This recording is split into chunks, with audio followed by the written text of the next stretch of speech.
Sinar krom sepeda motor memantul tajam di bawah terik matahari siang. Deru mesin yang menggelegar perlahan memudar menjadi suara langsam yang menakutkan. Rick Rusher Dalton menjejakkan sepatu botnya yang berat ke trotoar, mengamati alun-alun kota yang sepi dengan seringai yang membuat pria dewasa mundur ketakutan. Gengnya yang berpakaian kulit membentuk setengah lingkaran di belakangnya. Wajah mereka terbayang di balik bandana dan helm.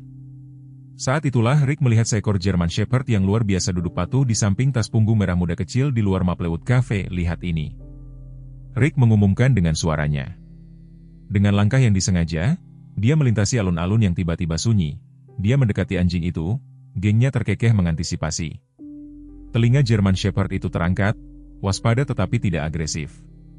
Dalam satu gerakan cepat, sepatu Rick mengenai tulang rusuk binatang itu, tidak cukup keras untuk menyebabkan kerusakan serius, tetapi cukup. Jeritan tajam menembus udara seperti pisau. Apa yang terjadi selanjutnya lebih buruk, teriakan seorang gadis kecil dari pintu masuk kafe, es krimnya hancur di trotoar, tetapi wajahnya berubah dengan rasa sakit yang jauh lebih dalam daripada yang bisa dipahami orang dewasa manapun. Keadilan, teriaknya, berlari menuju teman setianya yang terluka. Tetapi sosok tinggi yang muncul di belakangnya, wajahnya berubah dari kebingungan menjadi kemarahan yang dingin dan diperhitungkan, yang menyebabkan seringai itu memudar dari wajah Rick.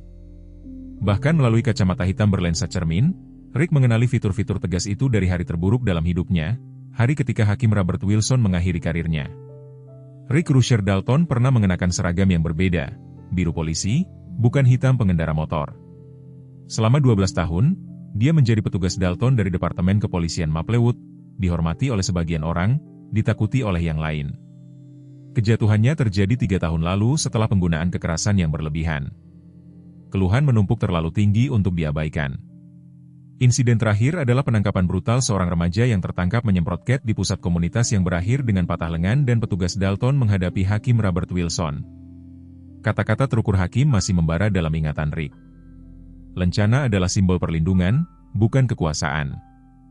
Dilucuti dari karirnya, Rick menemukan identitas baru dengan Road Rappers, tempat intimidasi tidak hanya diterima, tetapi juga dikagumi.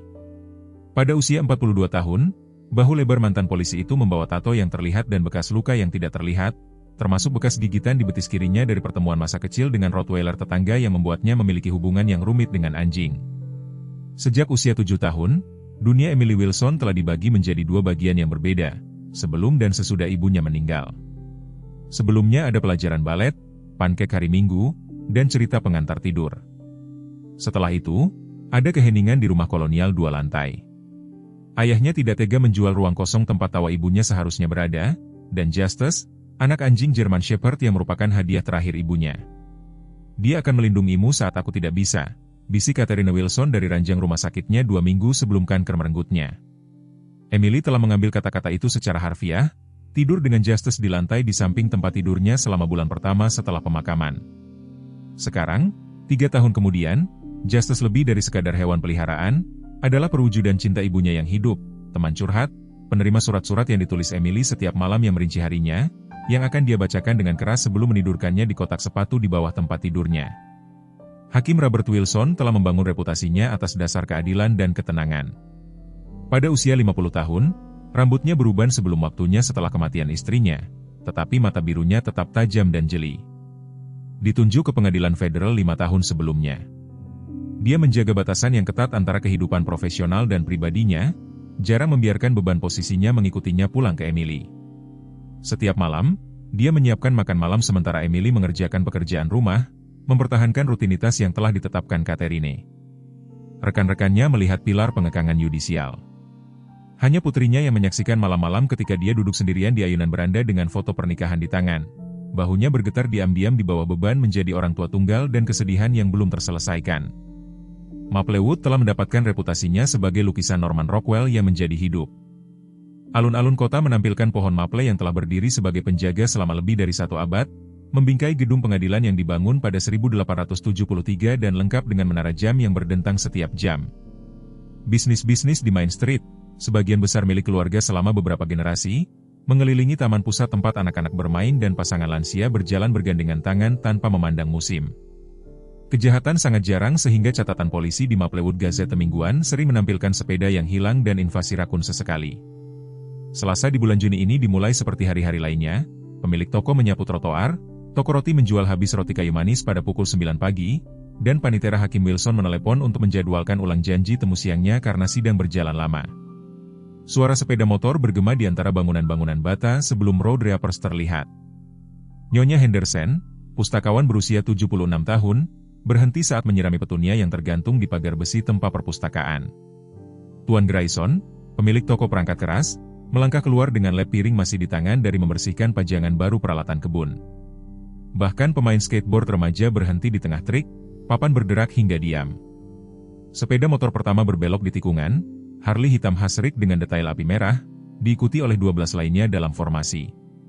Mereka mengelilingi alun-alun sekali, mesin sengaja meraung melampaui tingkat yang diperlukan, sebelum parkir dalam garis diagonal yang memakan 6 ruang di depan Maplewood Cafe. Lihatlah orang-orang kota kecil ini, Rick memanggil dari balik bahunya. Taruhan mereka belum pernah melihat pria sejati sebelumnya. Gengnya tertawa sesuai aba-aba, rompi kulit berderit saat mereka turun, tambalan di punggung mereka bergambar tengkorak dengan mata merah dan kata-kata, Road Reapers, melengkung di atasnya.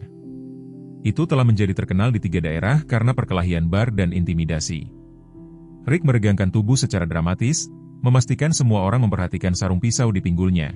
Secara teknis tidak ilegal untuk dibawa, tetapi merupakan pesan yang disengaja kepada para penonton. Aku butuh kopi dan sesuatu yang manis, dia mengumumkan. Lalu mungkin kita bisa menemukan hiburan lokal di dalam Maplewood Cafe. Emily Wilson duduk di seberang ayahnya di meja sudut mereka yang biasa.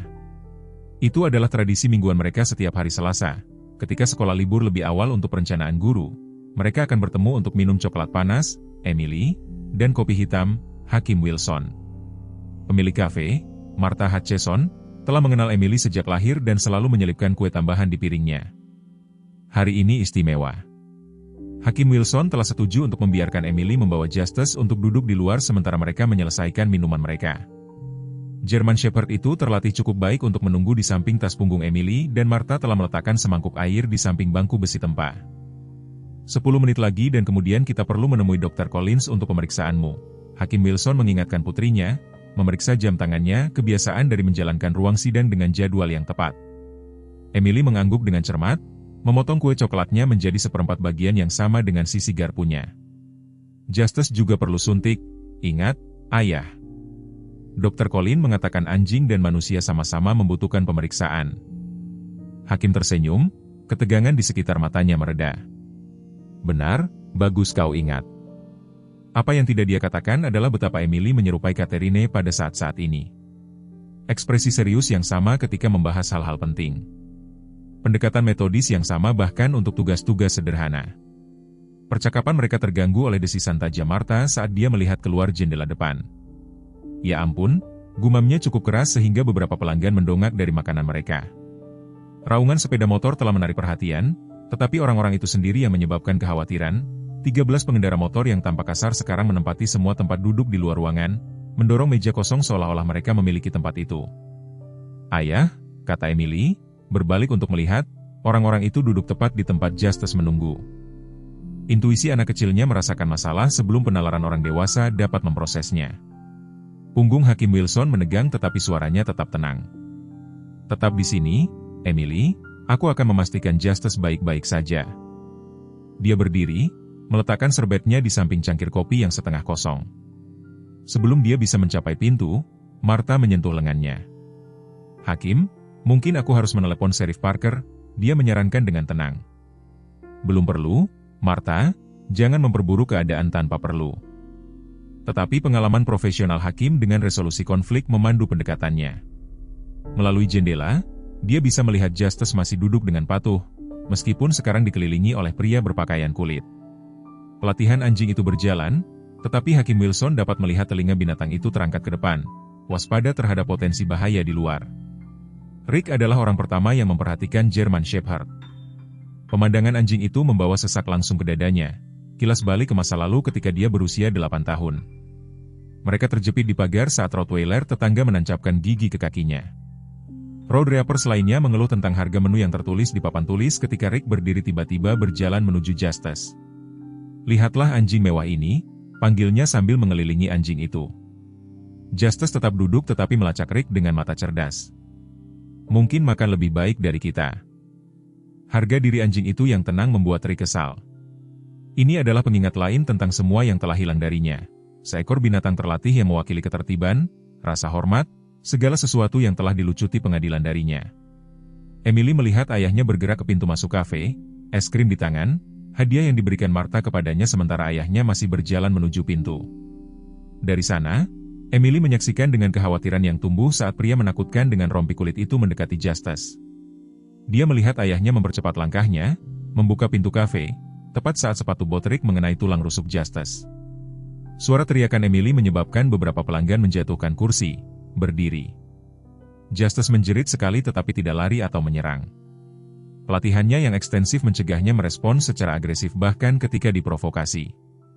German Shepherd itu memandang ke arah Emily seolah meminta izin untuk bergerak.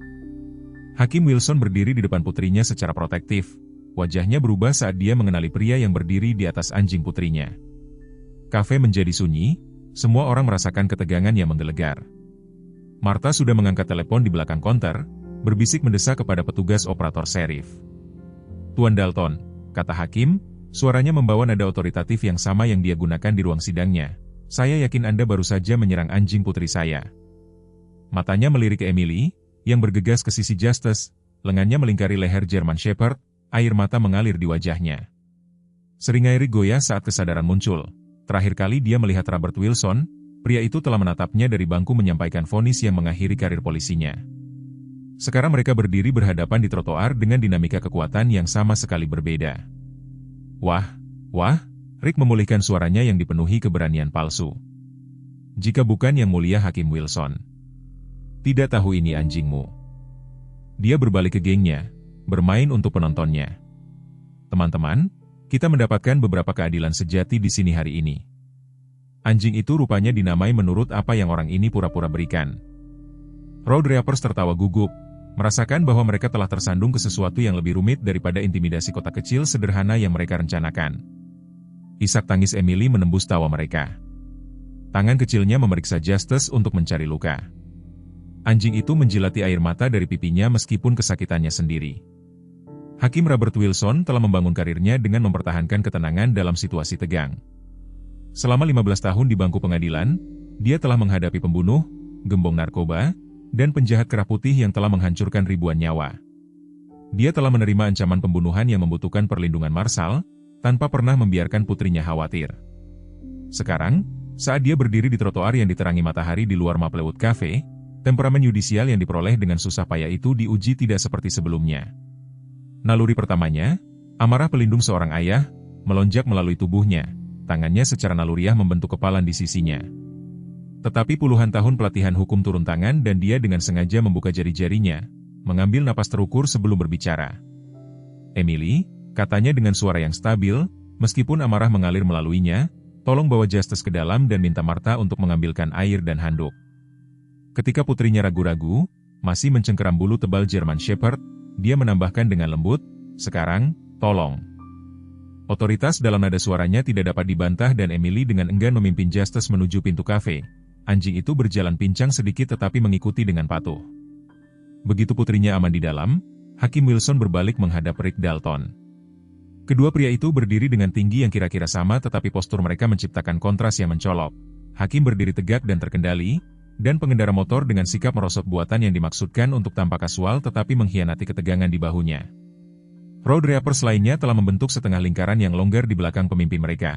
Sedikit bergeser dengan tidak nyaman saat konfrontasi terungkap di depan pelanggan kafe yang telah meninggalkan makanan mereka untuk menekan jendela. "Tuan Dalton," Hakim memulai, suaranya diatur untuk tidak terbawa lebih jauh dari yang diperlukan. "Sepertinya kita memiliki dua opsi di depan kita. Yang pertama melibatkan saya menelepon Sheriff Parker, yang akan secara hukum diwajibkan untuk menangkap Anda karena kekejaman terhadap hewan di bawah Undang-Undang Negara Bagian 5431, Bagian B. Mengingat catatan Anda sebelumnya dan banyak saksi, saya memperkirakan Anda akan menghadapi hukuman minimal 6 bulan. Dia berhenti, membiarkan informasi itu terdaftar di wajah Rick yang semakin kaku. Opsi kedua melibatkan Anda dan rekan-rekan Anda meninggalkan Maplewood segera dengan pengertian bahwa Anda tidak akan kembali. Wajah Rick menegang, pembuluh darah di pelipisnya terlihat berdenyut. Respons yang diperhitungkan dan tanpa emosi ini bukanlah yang dia harapkan. Dia telah bersiap untuk kemarahan, untuk teriakan, atau kepuasan melihat hakim terhormat kehilangan ketenangannya. Alih-alih, dia menghadapi pembongkaran metodis yang sama yang telah menjadi ciri khas sidang pemecatannya 3 tahun sebelumnya. Kau mengancamku, hakim? Rick menantang, mengambil setengah langkah ke depan, tangannya melayang ke arah pisau di pinggulnya. Karena terakhir kali aku memeriksa, kita tidak berada di ruang sidangmu. Sekarang, di luar sini, jubah itu tidak berarti apa-apa. Hakim tidak tersentak atau mundur. Itu bukan ancaman, Tuan Dalton. Itu adalah penjelasan tentang konsekuensi hukum. Dan Anda benar, kita tidak berada di ruang sidang saya. Suaranya sedikit menurun. Jika kita berada di sana, Anda sudah akan ditahan karena gerakan ke arah senjata Anda. Keheningan tegang membentang di antara mereka, hanya dipecah oleh suara sirene yang mendekat. Di kejauhan, beberapa road rappers melirik dengan gugup ke atas bahu mereka, menghitung rute pelarian. Martha jelas telah menelepon sheriff, meskipun hakim sebelumnya meyakinkan bahwa itu tidak perlu. Rahang Rick bergerak saat dia berjuang dengan tanggapannya. Penghinaan karena ditegur di depan gengnya berperang dengan kesadarannya akan kedudukannya yang genting secara hukum. Sebelum dia bisa memutuskan, sebuah suara memanggil dari pintu masuk kafe. Richard Dalton, aku terkutuk. Pemilik kafe, Martha Hutchison, berdiri dengan tangan disilangkan, rambutnya yang beruban ditarik ke belakang dalam sanggul yang ketat. Aku tidak mengenalimu dengan semua kulit dan rambut wajah itu, tapi itu kau benar. Dulu kau datang ke sini dengan ayahmu ketika kau masih sebatas lutut memohon krim kocok tambahan di coklat panasmu. Beberapa road rappers terkikik, ketegangan mereka sesaat dipecah oleh wahyu tak terduga tentang pemimpin mereka yang menakutkan ini. Wajah Rick memerah lebih dalam. Diam, Martha, gerutunya. Jangan berani-berani berbicara padanya seperti itu, selah Hakim Wilson, suaranya mengeras untuk pertama kalinya. Nyonya Hutchison telah menjadi anggota komunitas ini yang dihormati selama 40 tahun, yang kira-kira 39 tahun lebih lama dari yang telah Anda tunjukkan rasa hormat kepada apapun atau siapapun. Pada saat yang tepat ini, mobil patroli dari Departemen Sheriff berhenti di tepi jalan, lampu berkedip, tetapi sirene sekarang sunyi. Sheriff Parker, seorang pria bertubuh lebar dengan potongan rambut kru militer, muncul dengan tangan bertumpu santai pada senjatanya yang bersarung. Semuanya baik-baik saja di sini, Hakim? Tanyanya, matanya yang berpengalaman memindai kelompok pengendara motor. Sebelum Hakim Wilson dapat menanggapi, Rick mengeluarkan tawa pahit. Wah, bukankah ini nyaman? Hakim yang mulia, gosip kota, dan sheriff 3 pilar keadilan kota kecil semua berbaris untuk menempatkanku di tempatku lagi. Ekspresi Hakim Wilson berubah hampir tak terlihat. Lagi, ulangnya dengan lembut, ya, saya kira itu akurat, Tuan Dalton, meskipun Anda mungkin ingin mempertimbangkan mengapa Anda terus menemukan diri Anda dalam posisi di mana koreksi diperlukan. Sesuatu dalam nada suara hakim menyebabkan Rick menatapnya lebih dekat. Kedua pria itu bertatapan dan untuk sesaat fasad pemimpin pengendara motor yang tangguh itu retak, mengungkapkan mantan petugas polisi yang dipermalukan di bawahnya. Pengakuan terjadi di antara mereka, bukan hanya tentang pertemuan ruang sidang mereka sebelumnya, tetapi tentang pemahaman yang lebih dalam. Kau bahkan tidak ingat, kan, Rick? Tanya tiba-tiba, suaranya kehilangan nada agresifnya. Hakim Wilson mengerutkan kening. Ingat apa, tepatnya? 3 tahun lalu di ruang sidangmu? Itu bukan pertama kalinya kita bertemu. Tawa Rick hampa, tanpa humor. Aku adalah petugas yang merespons ketika kecelakaan mobil istrimu dipanggil. Aku orang yang menariknya dari reruntuhan. Aku orang yang memegang tangannya sampai ambulans tiba. Ketenangan hakim yang dijaga dengan hati-hati goyah. Warna terkuras dari wajahnya saat dia mencari fitur Rick, mencoba mendamaikan pengendara motor berpakaian kulit di hadapannya dengan petugas berseragam dari malam terburuk dalam hidupnya. Ingatan itu kabur. Kejutan dan kesedihan telah menutupi sebagian besar detail. Tetapi fragmen tiba-tiba sejajar, wajah yang lebih muda dan bersih mencuat ke arahnya di ruang tunggu rumah sakit, menawarkan kopi dan belasungkawa yang canggung. Itu kau, dia berhasil, sikap profesionalnya untuk sementara dilupakan. Rick mengangguk sekali dengan tajam. Ya, bukan karena itu penting sekarang. Kau masih mengambil lencana saya. Tindakanmu mengambil lencana Anda, Tuan Dalton, jawab Hakim Wilson, memulihkan nada yudisialnya. Apapun hubungan kita sebelumnya, itu tidak mengubah fakta bahwa Anda menyerang seorang anak laki-laki berusia 17 tahun selama penangkapan. Dia melawan, dia takut. Pertukaran mereka terganggu oleh tangisan memilukan dari dalam kafe. Ayah, Ada yang salah dengan Justus.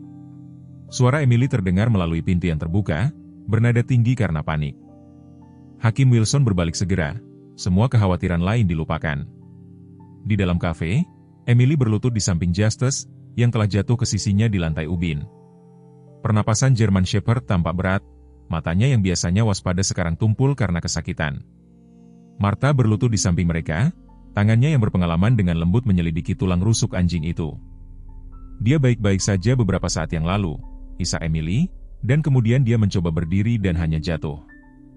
Hakim jatuh berlutut di samping putrinya, satu lengan melingkari bahunya, sementara tangannya yang lain meraih kepala Justus, menggaruk bulu di antara telinganya. Ekor anjing itu berdebar lemah sebagai tanggapan, tetapi dia tidak berusaha untuk bangun.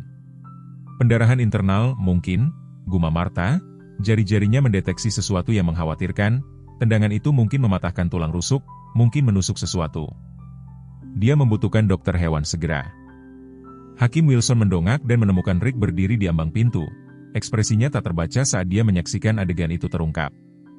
Mata mereka bertemu di atas wujud anjing yang terluka dan sesuatu bergeser dalam atmosfer di antara mereka. Maplewood Veterinary 10 menit lagi, kata Sheriff Parker, sudah mengeluarkan radionya. Aku bisa menelepon duluan, meminta Dr. Matthews bersiap. Tidak perlu menelepon, kata Rick tiba-tiba. Semua orang berbalik menatapnya. Dia bergeser dengan tidak nyaman di bawah tatapan kolektif mereka. Maksudku, akan lebih cepat jika kita pergi saja. Anjing itu membutuhkan bantuan sekarang, bukan dalam 10 menit. Tanpa menunggu jawaban, Rick melangkah maju dan dengan kelembutan yang mengejutkan menyelipkan lengannya di bawah berat Justus yang besar. German Shepherd itu meringis sekali tetapi tidak berjuang saat Rick mengangkatnya. Sepeda motorku yang tercepat, aku akan membawanya. Sama sekali tidak, Hakim Wilson memulai, tetapi Emily menyela. Tolong, ayah, dia memohon, air mata mengalir di wajahnya. Justus kesakitan. Hakim mendapati dirinya dalam posisi yang mustahil, mempercayakan anjing kesayangan putrinya kepada orang yang telah melukainya atau berpotensi membuang waktu berharga untuk berdebat. Dia mempelajari wajah Rick, mencari tanda penipuan atau kedengkian, tetapi hanya menemukan tekad yang suram dan mungkin sedikit penyesalan. Aku akan ikut dengannya, tawar Sheriff Parker, menyelesaikan dilema Hakim. Mobil patroliku tepat di luar. Rick mengangguk singkat dan berbalik ke arah pintu, dengan hati-hati menggendong Justus di dadanya. Saat mereka keluar, salah satu road rappers melangkah maju. Crusher, apa yang kau lakukan, Bung? Itu hanya seekor anjing. Respons Rick langsung dan keras, diam, Dick, mundur atau tersesat. Otoritas dalam suaranya, mengingatkan pada hari-harinya sebagai polisi daripada persona pengendara motornya, menyebabkan pria lain itu mundur dengan terkejut. Saat Sheriff Parker membuka pintu belakang mobil patrolinya, Rick dengan lembut membaringkan Justus di kursi. Napas anjing itu menjadi lebih berat, anggota tubuhnya sesekali berkedut kesakitan. Emily bergegas ke mobil, tangan kecilnya menyentuh moncong Justus, sebelum ayahnya menariknya kembali untuk memungkinkan pintu ditutup. Ikuti kami, Sheriff Parker, instruksi Hakim, sudah meluncur di belakang kemudi. Hakim Wilson mengangkat Emily ke dalam pelukannya, tubuhnya bergetar karena isak tangis. Kita akan berada tepat di belakangmu, dia meyakinkannya, membawanya menuju sedan miliknya yang diparkir di ujung blok. Saat mobil patroli itu pergi dari tepi jalan, Rick berbalik ke gengnya yang bingung. Tetap di sini atau pergi, katanya datar, ini tanggung jawabku.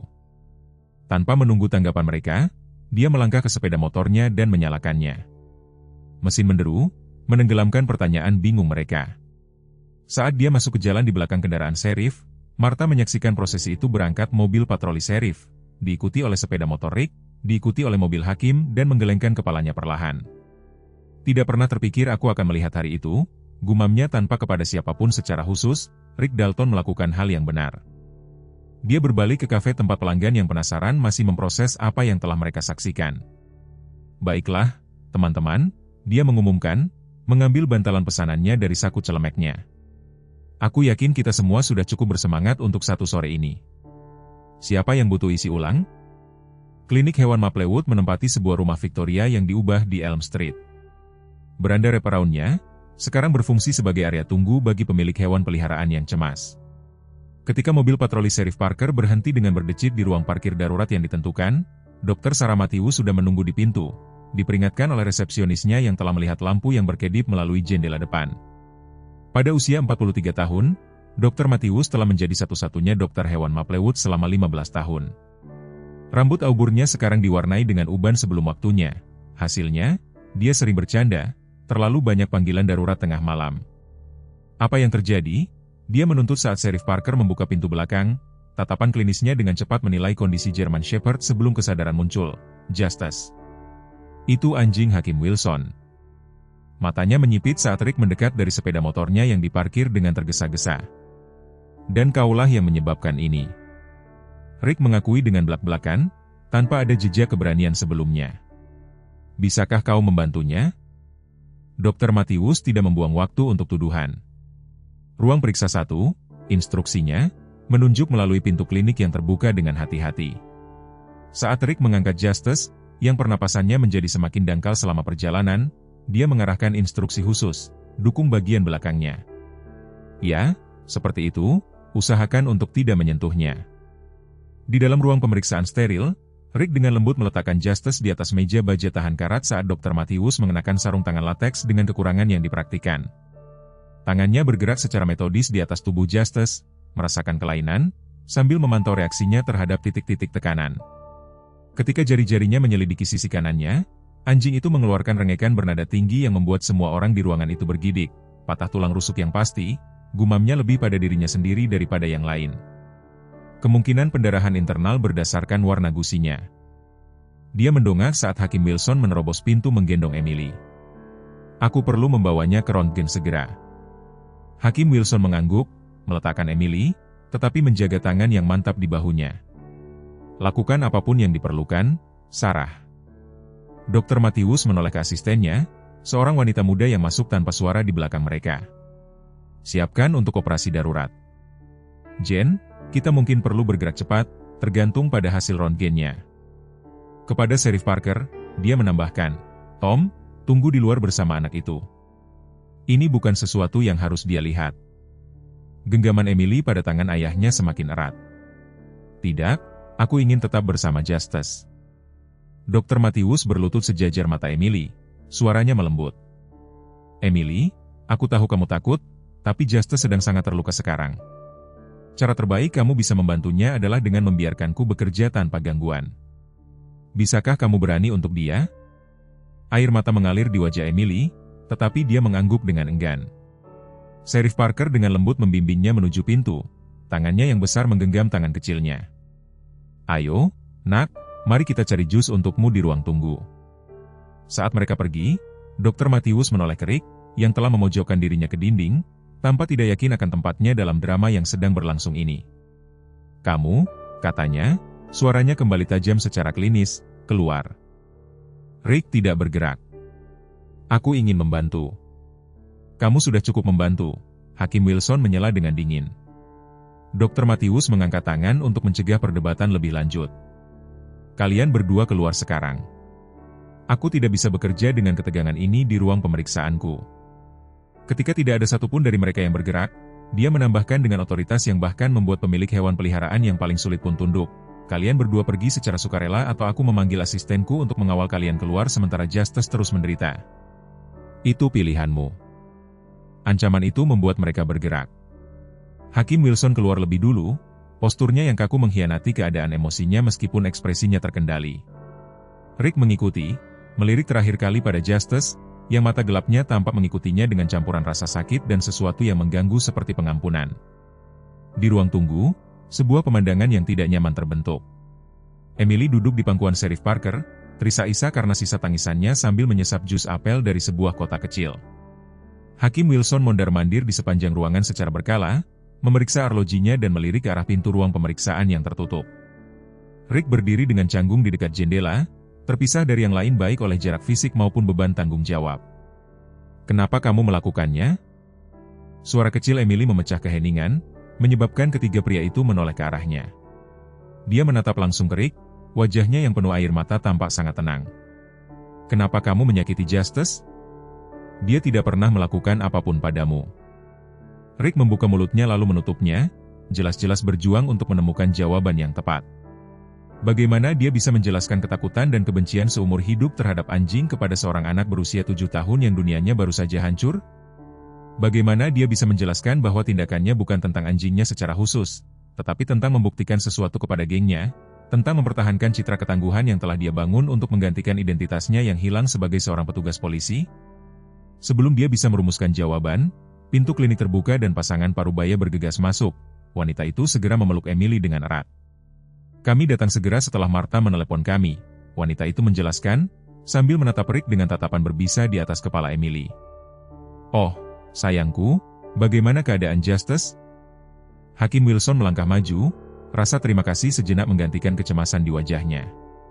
"Betty, George, terima kasih sudah datang. Kami belum tahu apa-apa. Sarah sedang memeriksanya sekarang." Betty Thompson telah menjadi sahabat Katharina Wilson sejak kuliah, dan dia serta suaminya George telah bertindak sebagai kakek nenek pengganti untuk Emily setelah kematian Catherine. Kemiripan Betty dengan mendiang Katharina Wilson, wajah berbentuk hati yang sama, mata yang baik hati, selalu mencolok, tetapi tidak pernah lebih daripada saat ini ketika dia menghibur Emily dengan efisiensi lembut yang sama seperti yang akan digunakan Catherine. "Kenapa dia ada di sini?" George menuntut, sambil mengangguk ke arah Rick. Tidak seperti dukungan diam-diam istrinya, naluri melindungi George terwujud sebagai kemarahan yang benar. Pada usia 62 tahun, kepala sekolah SMA yang sudah pensiun itu masih membawa dirinya dengan otoritas yang telah mengintimidasi generasi remaja nakal. Dia yang membawa Justus ke sini, Sheriff Parker menjelaskan secara diplomatis, cara tercepat untuk sampai ke sini. George berdehem skeptis tetapi tidak melanjutkan masalah ini.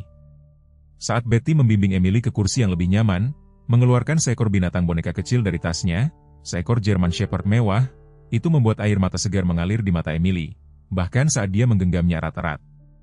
Keheningan yang tidak nyaman berlanjut, hanya dipecahkan oleh suara-suara teredam dari aktivitas klinik di balik pintu tertutup dan isak sesekali dari Emily. Rick mendapati dirinya mempelajari profil hakim, memperhatikan untuk pertama kalinya garis-garis dalam yang terukir di sekitar mata dan mulutnya yang tidak ada di sana 3 tahun yang lalu. Kesedihan telah membuatnya menua sebelum waktunya. Sama seperti kemarahan telah mengubah Rick dari seorang perwira yang rapi menjadi pengendara motor yang keras yang sekarang berdiri terpisah dari pertemuan keluarga dadakan itu. Pikirannya mengembara kembali ke malam hujan ketika dia menjadi orang pertama di tempat kejadian kecelakaan Katharina Wilson. Jalanan licin, jarak pandang buruk, seekor rusa melintas di jalan raya, sebuah belokan untuk menghindarinya, sebuah selip ke jalur yang berlawanan. Rinciannya ada di laporannya. Tetapi laporan itu tidak menangkap martabat tenang dengan mana Katharina Wilson menghadapi kematiannya, terjebak di dalam kendaraan yang hancur saat hujan bercampur dengan darah di wajahnya yang pucat. "Katakan pada Robert untuk menjaga gadis kita," bisiknya, menggenggam tangan Rick dengan kekuatan yang mengejutkan. "Katakan padanya aku akan selalu mengawasi mereka berdua." Itu adalah kata-kata koheren terakhirnya sebelum kehilangan kesadaran. Dia meninggal dalam perjalanan ke rumah sakit. Rick telah menyampaikan pesan itu kepada Hakim Wilson malam itu, berdiri dengan canggung di koridor rumah sakit, masih basah kuyup karena hujan, tetapi masih mengenakan celana seragam yang bernoda darah Catherine. Hakim itu mengangguk sekali, gerakan menyentak cepat yang mungkin merupakan pengakuan atau sekadar kejang kesedihan, sebelum berbalik untuk menghadapi para dokter yang muncul dengan konfirmasi akhir kematiannya. Rick tidak pernah menyebutkan pertemuan itu selama sidang pemecatannya 3 tahun kemudian. Tampaknya tidak relevan dengan tuduhan terhadapnya. Penggunaan kekuatan berlebihan terhadap tersangka remaja, dan dia terlalu terpaku pada kemarahannya sendiri untuk mempertimbangkan bahwa hakim itu mungkin bahkan tidak ingat pertemuan pertama mereka dalam keadaan traumatis seperti itu.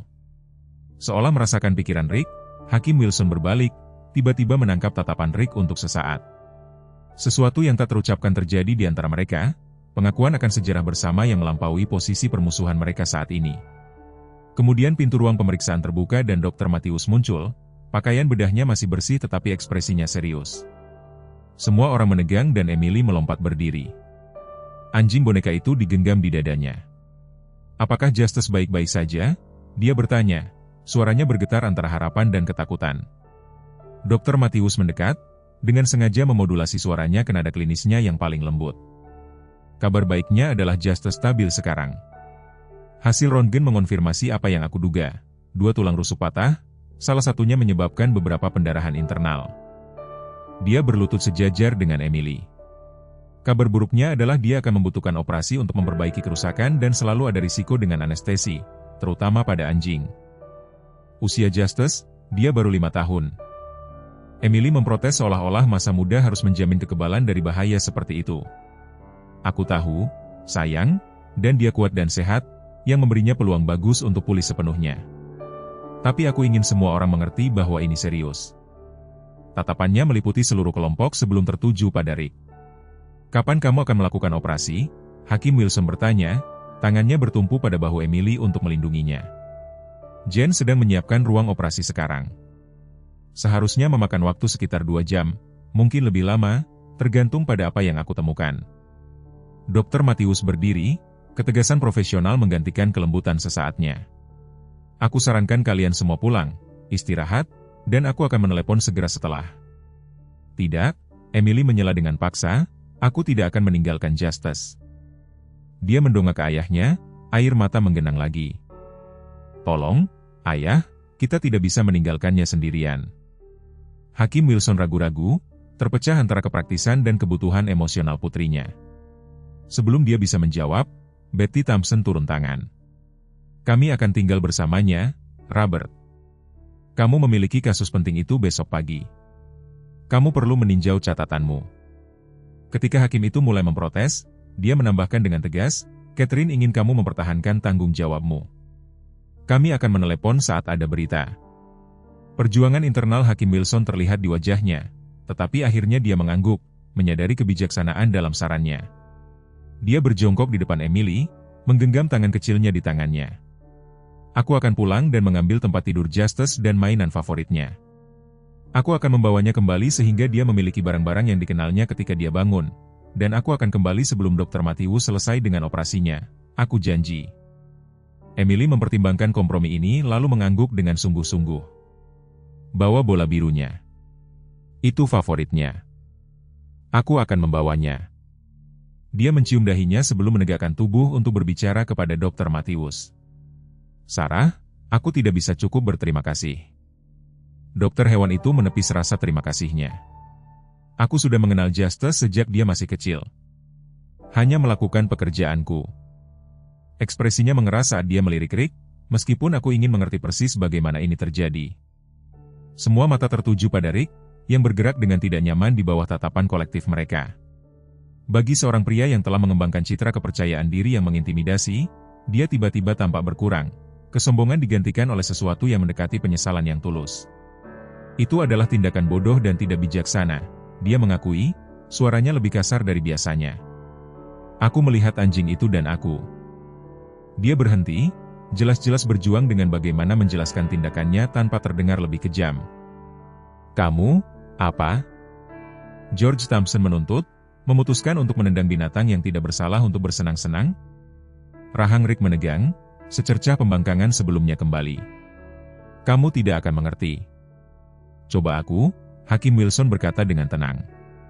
Ada sesuatu dalam nadanya, bukan otoritas kehakiman yang dia gunakan sebelumnya, tetapi pertanyaan yang lebih pribadi yang membuat Rick menatapnya langsung. Ketika aku berusia 7 tahun, Rick mulai dengan ragu-ragu, tetangga kami memiliki Rottweiler ini, jahat sekali, maaf. Dia melirik Emily. Maksudku benar-benar agresif. Nah, suatu hari ia lepas, memojokkanku di pagar saat aku berjalan pulang dari sekolah. Tanpa sadar tangannya bergerak ke betis kirinya, mencabikku cukup parah. 42 jahitan. Aku masih memiliki bekas lukanya. Mata Emily membelalak, empatinya yang alami untuk sesaat mengalahkan kemarahannya. Itu sebabnya kamu takut pada anjing. Rick tersentak terlihat pada penilaiannya yang polos. Aku tidak takut, dia balas secara otomatis, lalu menghela napas. Tapi ya, kurasa itu bagian dari itu. Tidak pernah terlalu menyukai mereka setelah itu. Ketika aku melihatnya, terutama yang sebesar milikmu, aku mendapatkan ini. Dia menunjuk secara samar-samar ke dadanya, tidak dapat mengartikulasikan kusut kompleks ketakutan, kebencian, dan agresi defensif yang telah membentuk hubungannya dengan anjing selama lebih dari 3 dekade. Itu tidak memaafkan apa yang kamu lakukan, Hakim Wilson menunjukkan, meskipun nadanya telah kehilangan beberapa kekejaman sebelumnya. Tidak, itu tidak memaafkan, Rick setuju, mengejutkan semua orang.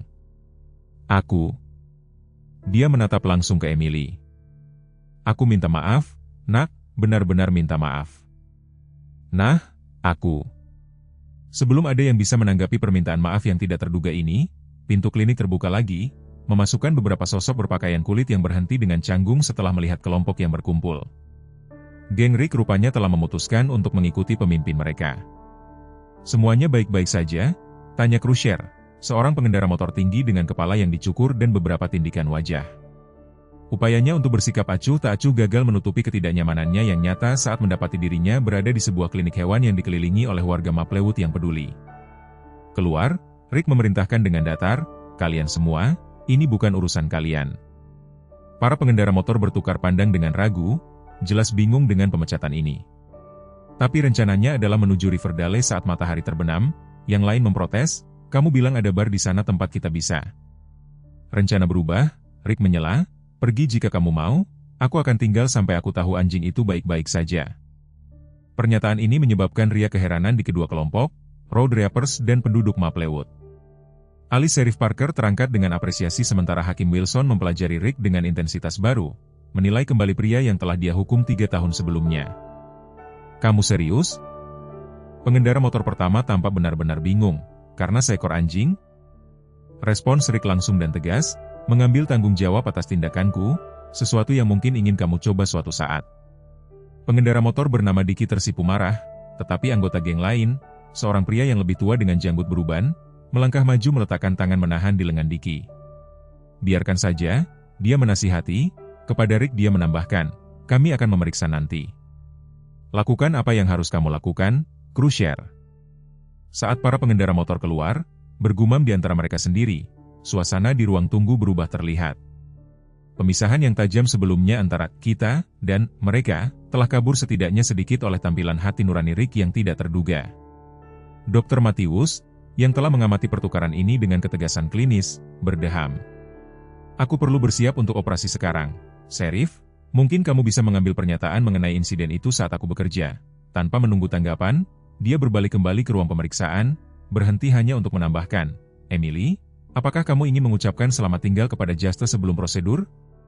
Dia dibius, tetapi dia mungkin masih mengenali suaramu. Emily mengangguk dengan penuh semangat. Betty Thompson menemaninya melalui pintu yang dibuka Dr. Matthews. Orang dewasa yang tersisa menyaksikan mereka pergi, terikat bersama pada saat itu oleh kepedulian bersama untuk anjing yang terluka dan anak yang hatinya tergantung pada keseimbangan operasi yang akan datang. "Yah," Sheriff Parker berkata, memecah keheningan yang canggung, "kurasa aku akan mencari kopi." "Ada yang tertarik?" Tanpa menunggu tanggapan, dia pergi melalui pintu depan klinik, dengan bijaksana memberi kedua musuh itu privasi. George Thompson ragu-ragu, jelas enggan meninggalkan Hakim Wilson sendirian dengan Rick, tetapi tatapan signifikan dari Hakim mendorongnya untuk bergumam, "Aku akan memeriksa Betty dan Emily sebelum mengikuti kepergian Sheriff." Ditinggal sendirian di ruang tunggu, Rick dan Hakim Wilson saling memandang dengan hati-hati seperti petinju, menilai lawan. Sebelum jam luar berbunyi, sore telah memudar menjadi senja, cahaya keemasan miring melalui tirai Venetia Klinik untuk melemparkan garis-garis zebra di karpet industri. 3 tahun lalu, Hakim Wilson mulai dengan tenang, "Ketika kamu berdiri di ruang sidangku, aku melihat seorang pria yang dilalap amarah, tidak mau mengakui kesalahannya. Aku melihat sesuatu yang berbeda hari ini." Tawa Rick pendek dan rapuh. Ya, tidak ada yang seperti hampir membunuh anjing seorang anak untuk memberimu perspektif." "Apakah itu yang terjadi? Perspektif?" Rick tidak menjawab segera, tatapannya melayang ke pintu ruang pemeriksaan tempat Emily menghilang. "Aku tidak tahu lagi apa yang terjadi," akhirnya dia mengakui. 3 tahun lalu aku punya lencana, sebuah tujuan. Sekarang aku punya rompi kulit dan reputasi sebagai bajingan terkejam di 3 kabupaten. Bahunya sedikit merosot. "Sepertinya bukan peningkatan yang berarti, bukan?" Untuk pertama kalinya hari itu, ekspresi Hakim Wilson melembut menjadi sesuatu yang mendekati belas kasihan. Mungkin hari ini adalah kesempatan untuk menilai kembali jalan itu. Sebelum Rick bisa menanggapi, Emily muncul dari ruang pemeriksaan, wajah kecilnya memasang ekspresi bertekad yang sangat mirip dengan sikap kehakiman ayahnya. Dia berbaris langsung ke Rick, berhenti tepat di depannya dengan tangan di pinggul. "Justice akan dioperasi," dia mengumumkan, suaranya hanya sedikit bergetar. Dr. Matthews bilang dia mungkin mati. Rick tersentak pada ketumpulannya. "Aku minta maaf, Nak, aku benar-benar minta maaf." Emily menatapnya dengan sungguh-sungguh. Jika kamu benar-benar minta maaf, kamu harus membantu memperbaikinya. Bagaimana? Rick bertanya, benar-benar ingin tahu tentang penebusan dosa apa yang mungkin diresepkan oleh seorang anak berusia 7 tahun. Tinggal, katanya, cukup tinggal sampai dia bangun, lalu kamu bisa meminta maaf padanya juga. Ruang operasi di klinik hewan Maplewood selalu menjadi tempat suci Dr. Sarah Matthews, tempat di mana sains dan keterampilan bertemu untuk menyelamatkan nyawa. Malam ini, saat lampu neon melemparkan bayangan keras di permukaan baja tahan karat, dia merasakan beban harapan dari perkumpulan aneh yang berkumpul di ruang tunggunya. Masker bedahnya menyembunyikan garis mulutnya yang ketat saat dia membuat sayatan awal ke dalam bentuk Justice yang dibius. Tanda-tanda vital German Shepherd tetap stabil di monitor, tetapi pengalaman telah mengajarinya bahwa pendarahan internal dapat menciptakan komplikasi bahkan dalam prosedur yang paling rutin. Lakukan penghisapan di sini, tolong, dia menginstruksikan asistennya Jen, yang menanggapi dengan efisiensi yang terlatih. Bagus, sekarang tarik jaringan itu dengan hati-hati. Saat tangannya yang bersarung tangan bekerja secara metodis, pikiran Dr. Matthews melayang ke gambaran aneh di ruang tunggunya. Hakim Wilson dan Rick Dalton, musuh yang terhubung oleh keadaan dan sejarah yang tidak terduga. Dalam 15 tahun pengobatan hewan, dia telah menyaksikan contoh yang tak terhitung jumlahnya tentang bagaimana hewan dapat menyatukan orang tetapi pertemuan khusus ini terasa signifikan di luar krisis langsung. Di ruang tunggu, Emily telah menetap dalam jaga yang tidak nyaman. Tubuh kecilnya meringkuk di salah satu kursi plastik klinik, German Shepherd yang diisi digenggam di dadanya. Betty Thompson duduk di sampingnya, sesekali membelai rambut anak itu atau menawarkan jaminan yang tenang. George Thompson telah menempatkan dirinya di dekat jendela, secara berkala memeriksa arlojinya dan mengerutkan kening pada Rick, yang tetap terisolasi di sudut terjauh. Bingkai besarnya tidak sesuai dengan latar belakang poster bertema hewan peliharaan yang ceria. Sheriff Parker telah kembali dengan kopi untuk orang dewasa dan coklat panas untuk Emily, meskipun sebagian besar minuman menjadi dingin tak tersentuh. Hakim Wilson bergantian antara duduk kaku di samping putrinya dan mondar-mandir di batas-batas ruang tunggu. Sikap tenang ruang sidangnya secara bertahap terkikis ketika menit-menit berubah menjadi jam, tanpa kabar dari ruang operasi. Bukankah seharusnya kita mendengar sesuatu sekarang? Akhirnya dia bertanya, memecah keheningan yang telah berlangsung selama hampir 20 menit. Betty mengulurkan tangan untuk menepuk lengannya. Sarah tahu apa yang dia lakukan, Robert. Tidak ada berita adalah berita baik. Itu berarti dia teliti. Hakim itu mengangguk linglung, tatapannya melayang ke arah Emily yang tertidur meskipun tekadnya untuk tetap terjaga sampai Justice keluar dari operasi. Wajahnya dalam tidur mengungkapkan kelelahan trauma emosional, jejak air mata masih terlihat di pipinya yang memerah. Dia terlihat seperti Catherine saat dia tidur, Rick mengamati dengan tenang. Kepala Hakim Wilson tersentak, ekspresinya mengeras. Apa yang kamu katakan? Rick tampak terkejut dengan komentarnya sendiri. Maaf, aku hanya saja ketika aku menemukan istrimu setelah kecelakaan, dia memiliki ekspresi yang sama, damai, bahkan melalui segalanya. Dia menggelengkan kepalanya. Lupakan aku mengatakan apa-apa. Itu tidak pantas. Hakim itu mempelajari Rick dengan intensitas yang baru. Kamu tidak pernah menyebutkan itu dalam kesaksianmu. Tidak. Itu tidak relevan dengan kasus itu. Bahwa aku tinggal bersamanya. Rick mengangkat bahu, tidak nyaman dengan pengawasan itu. Selain itu, aku pikir kamu tidak akan mengingatku dari malam itu. Kamu memiliki hal-hal yang lebih penting di pikiranmu. Aku ingat segalanya tentang malam itu. Hakim Wilson berkata dengan lembut, setiap wajah, setiap suara, setiap kata. Aku ingat seorang perwira muda yang membawakanku kopi dan memberitahuku kata-kata terakhir istriku. Aku hanya tidak menghubungkan perwira itu dengan pria pemarah yang berdiri di depanku 3 tahun kemudian, didakwa dengan penggunaan kekuatan berlebihan terhadap seorang anak di bawah umur. Kedua pria itu terdiam, masing-masing mengkalibrasi ulang pemahaman mereka tentang yang lain. Momen itu terganggu oleh gerakan Emily, matanya berkedip-kedip terbuka. Apakah Justice sudah keluar?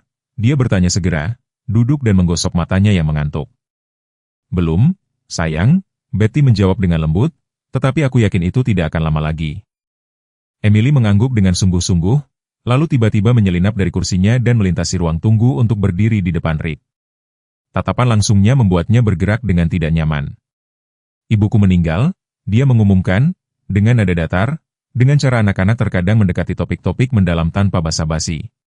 Sebelum Justice datang untuk tinggal bersama kami, Rick melirik Hakim Wilson, tidak yakin bagaimana menanggapi wahyu ini.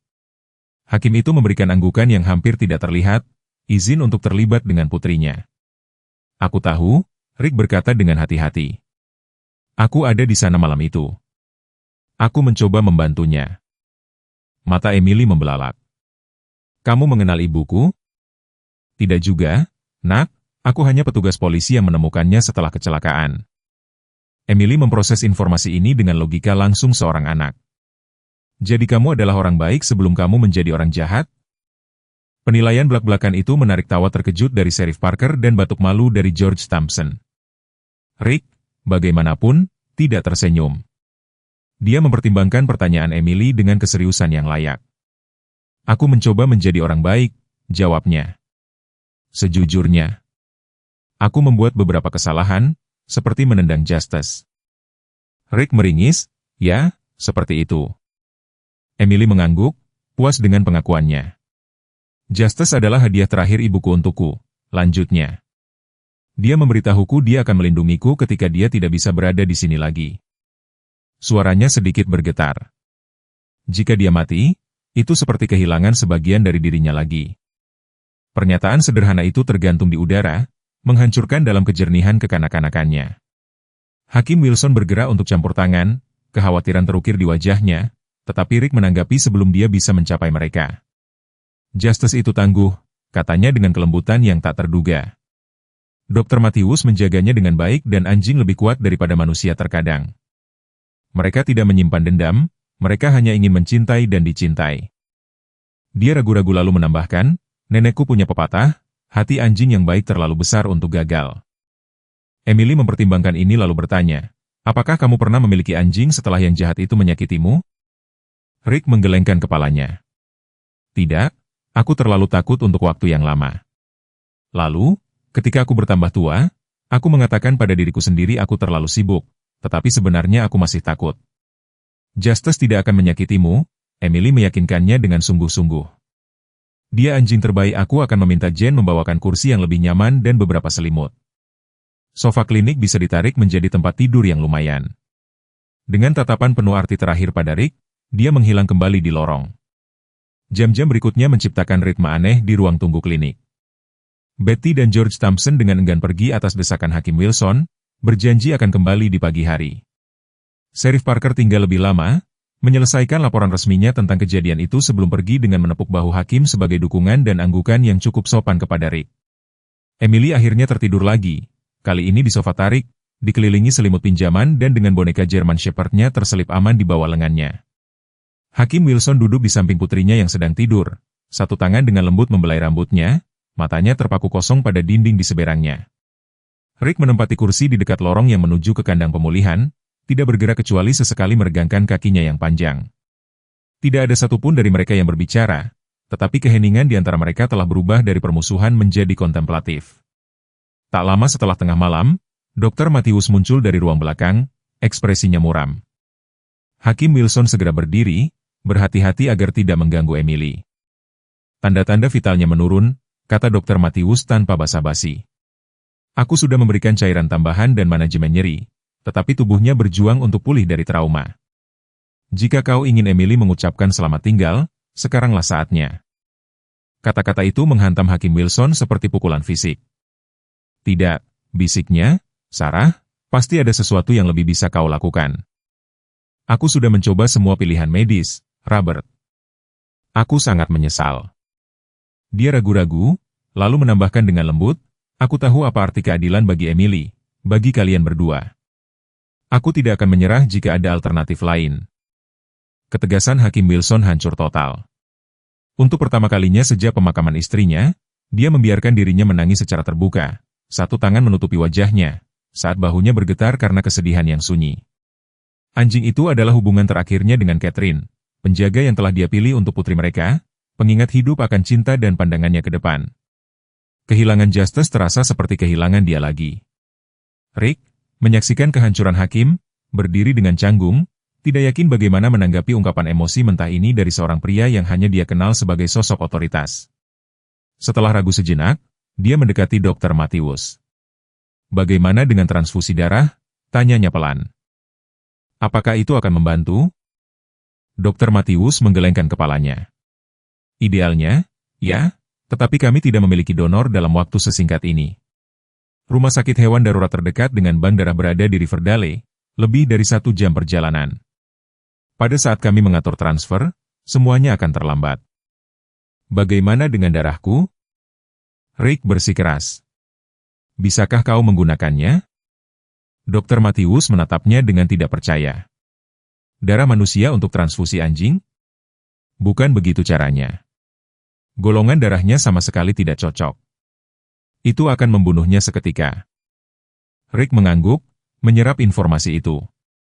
Jadi harus anjing lain. Dia melirik ke arah area pemulihan. Apakah kau punya German Shepherd lain di sini atau ras yang serupa?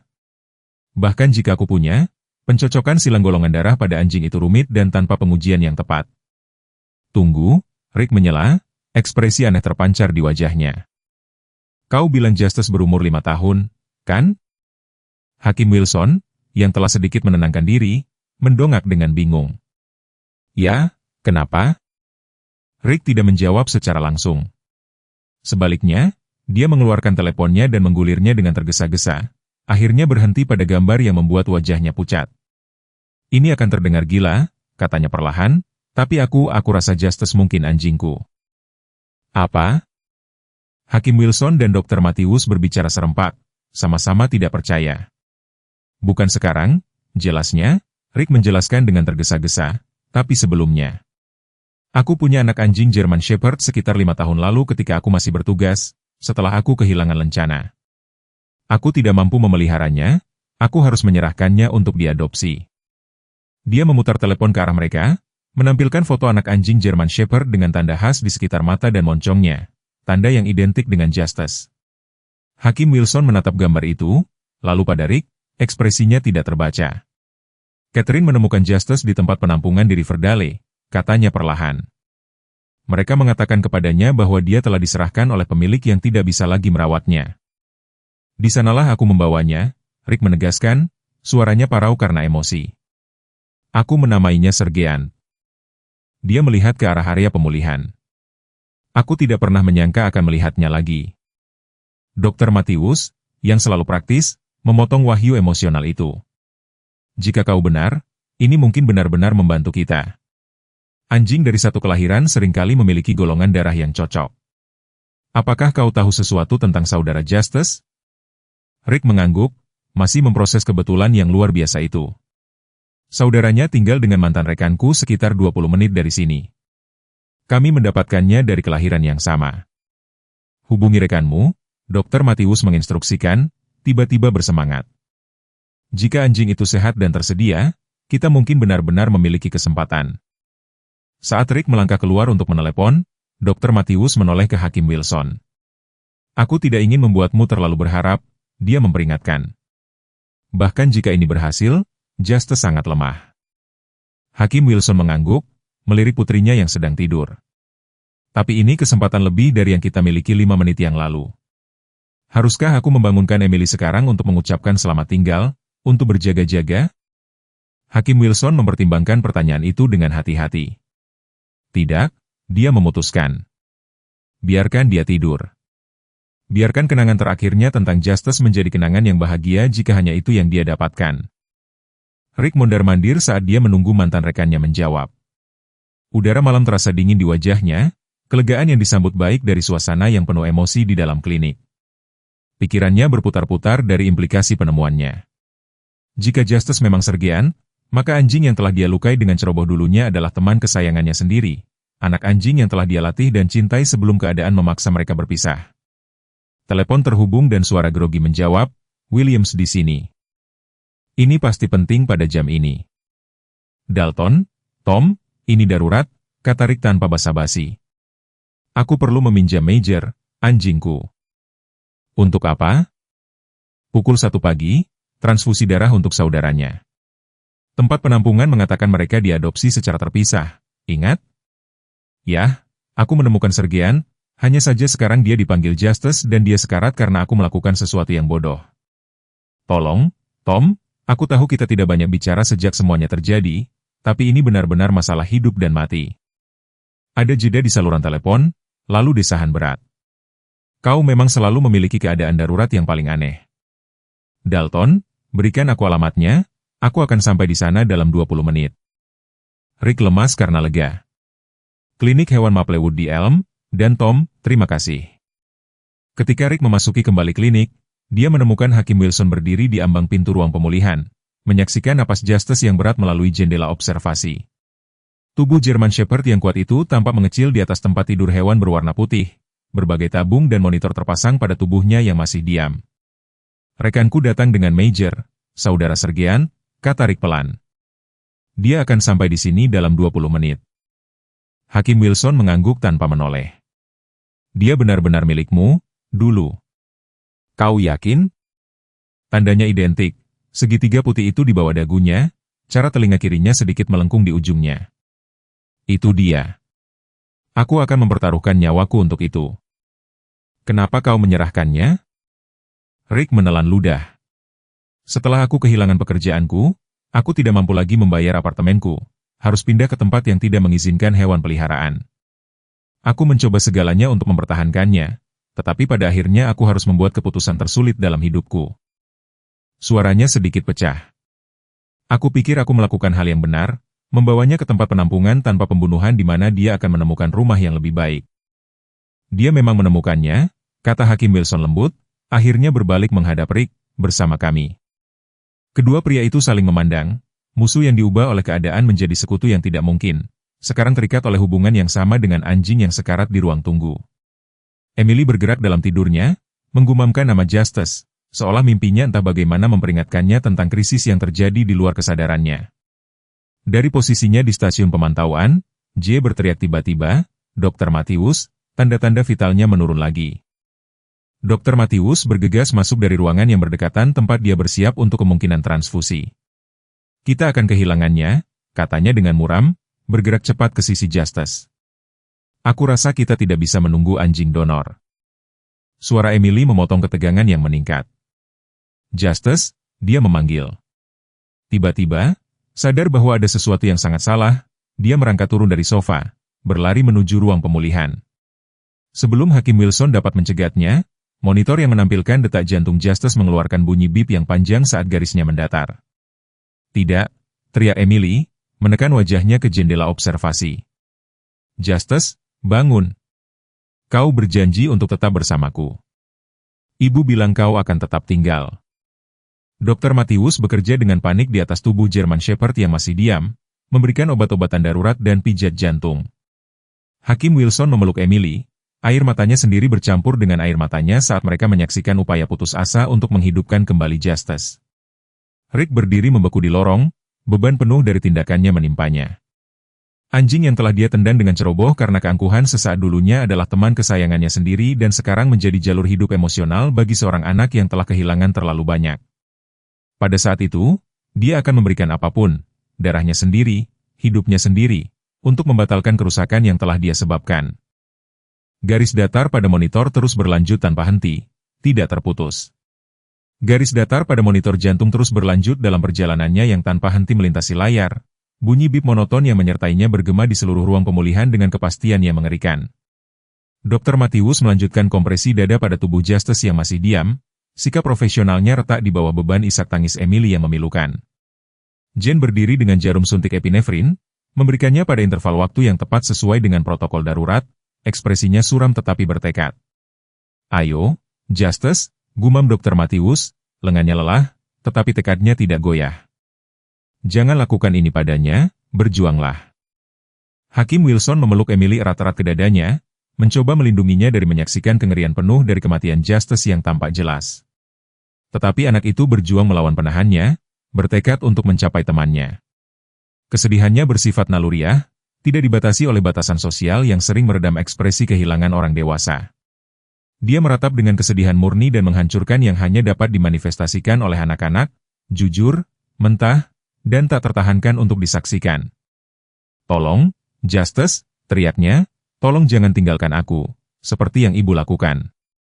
Rick berdiri membeku di ambang pintu, tubuhnya yang kekar tiba-tiba mengecil oleh besarnya apa yang terjadi di hadapannya.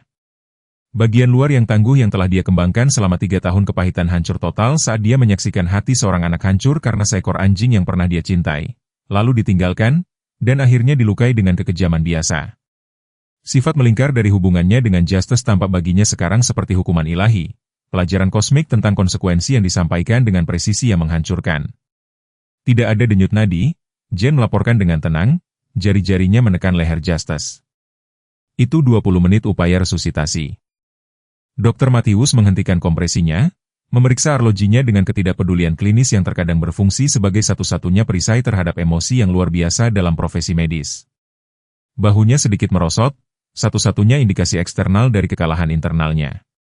Waktu kematian, pukul 1:17 pagi, ucapnya, suaranya hampir tidak terdengar di atas isak tangis Emily yang terus-menerus.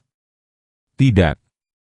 Emily melepaskan diri dari cengkeraman ayahnya dan bergegas ke sisi Justice. Tangan kecilnya mencengkeram bulu tebal German Shepherd itu. Dia belum mati, dia tidak mungkin mati. Justice, bangun. Dia membenamkan wajahnya di leher anjing itu, air matanya membasahi bulunya yang masih hangat.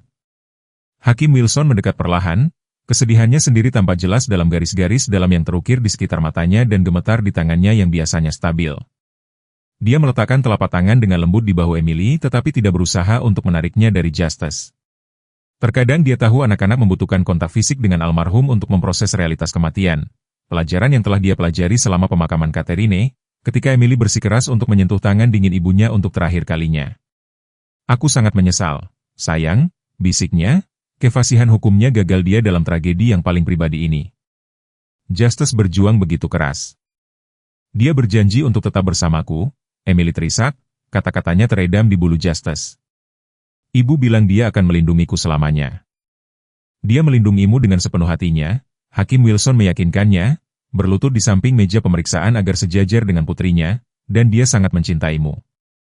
Terkadang, bahkan ketika kita mencintai seseorang dengan sepenuh hati, kita tetap harus mengucapkan selamat tinggal.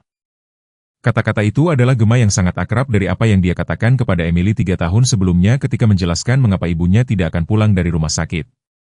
Paralel itu menghantamnya dengan kekuatan fisik, hampir membuatnya berlipat ganda karena kesedihan yang diperbarui. Mereka kehilangan Catherine lagi, hadiah terakhirnya untuk Emily, sekarang dibungkam selamanya. Rick bergerak ke dalam ruangan, lalu mendekati meja pemeriksaan dengan keraguan-raguan yang tidak biasa. Kehadirannya tampaknya mengingatkan semua orang tentang bagaimana tragedi ini dimulai dengan tindakan kekejaman yang tidak dipikirkan yang tidak dapat dibatalkan. Dr. Matius menembaknya dengan tatapan kebencian murni, drain profesionalnya sesaat diliputi amarah. Aku pikir kau sudah cukup melakukan, katanya dingin. Rick mengangguk, menerima teguran itu tanpa argumen. Aku tahu, katanya pelan, dan tidak ada yang bisa aku katakan yang akan memperbaiki ini. Dia melihat tubuh Justice yang masih diam, lalu pada wajah Emily yang berlumuran air mata, tapi aku perlu memberitahu kalian sesuatu, kalian semua. Hakim Wilson menegakkan tubuh, secara naluriah bergerak untuk menempatkan dirinya di antara Rick dan Emily. Ini bukan waktunya untuk penjelasan atau alasan. Ini bukan alasan, Rick bersikeras, suaranya sedikit pecah. Ini pengakuan dan Emily pantas mendengarnya. Dia mendekati meja perlahan, berhati-hati untuk menjaga jarak yang hormat dari anak yang berduka itu. Aku melakukan sesuatu yang mengerikan hari ini. Aku menyakiti Justice tanpa alasan yang baik dan sekarang dia pergi karena aku. Emily mendongak menatapnya, wajah mudanya dirusak oleh air mata tetapi tatapannya mantap. Bahkan dalam kesedihannya, ada ketenangan yang luar biasa dalam ekspresinya, bayangan dari sikap hakim ayahnya. Kenapa? Tanyanya sederhana, kenapa kau menyakitinya? Ketepatan pertanyaannya menghantam Rick seperti pukulan fisik. Karena aku marah, akunya, bukan pada Justice, tetapi pada dunia, pada ayahmu, pada diriku sendiri. Aku sudah marah begitu lama sehingga aku lupa bagaimana menjadi apapun selain itu. Dia berhenti, mengumpulkan keberanian untuk apa yang akan terjadi selanjutnya, tetapi ada hal lain yang harus kau ketahui, sesuatu yang baru aku sadari malam ini.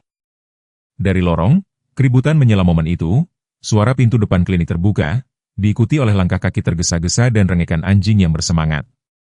Dr. Matius mendongak tajam, lalu bergegas keluar dari ruangan. Beberapa saat kemudian dia kembali, diikuti oleh seorang pria parubaya gemuk berpakaian kusut, memimpin seekor German Shepherd yang hampir identik dengan Justice. Tom, Rick mengakui ekspresinya, campuran kompleks antara rasa syukur dan kesedihan. Kau terlambat, kita telah kehilangannya.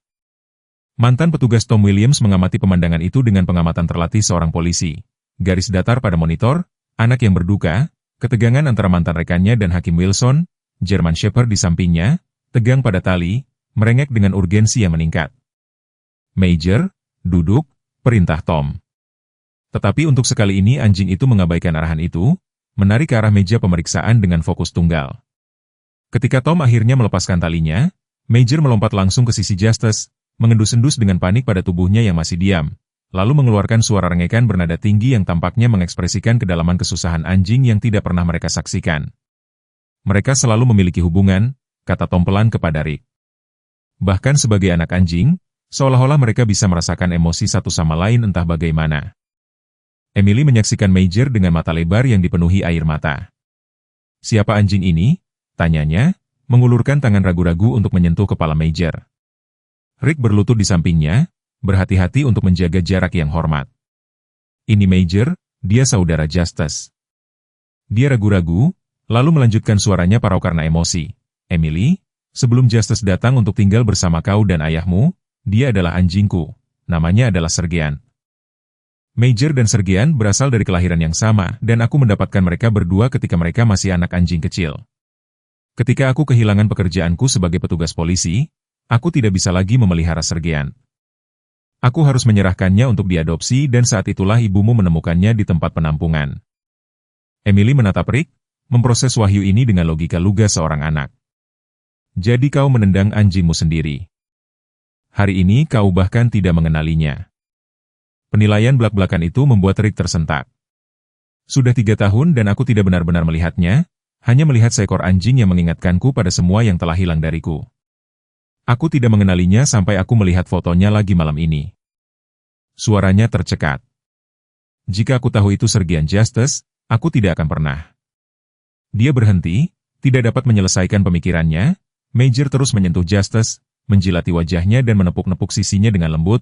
Rengekannya menjadi semakin tertekan. Dr. Matthews menyaksikan interaksi itu dengan keingintahuan profesional, lalu tiba-tiba mencondongkan tubuh ke depan, perhatiannya tertuju pada monor jantung. Tunggu, katanya tajam, meraih stetoskopnya. Aku mendapatkan bacaan. Semua orang membeku, hampir tidak berani bernapas saat Dr. Matthews menempelkan stetoskop ke dada Justice, ekspresinya berubah dari skeptisisme menjadi harapan hati-hati. Aku memiliki detak jantung. Dia mengumumkan, samar tetapi pasti. Monitor mengkonfirmasi penilaiannya, bunyi bip tentatif memecah nada monoton mengerikan yang telah memenuhi ruangan. Garis datar berkedip lalu menghasilkan puncak kecil yang tidak pasti, lalu yang lain dan yang lain. Itu tidak mungkin, bisik Jen, menatap monitor dengan tidak percaya. Dia sudah pergi selama hampir 10 menit. Dr. Matthews sudah bergerak, memeriksa tanda-tanda vital dan menghubungkan kembali saluran 4 yang telah dihentikan setelah pengucapan kematian. Aku pernah mendengar kasus di mana rangsangan ekstrim terkadang dapat memicu respons pada pasien anjing yang tampak mati secara klinis. Dia menjelaskan dengan cepat, kegembiraan profesional menggantikan kekalahan sebelumnya.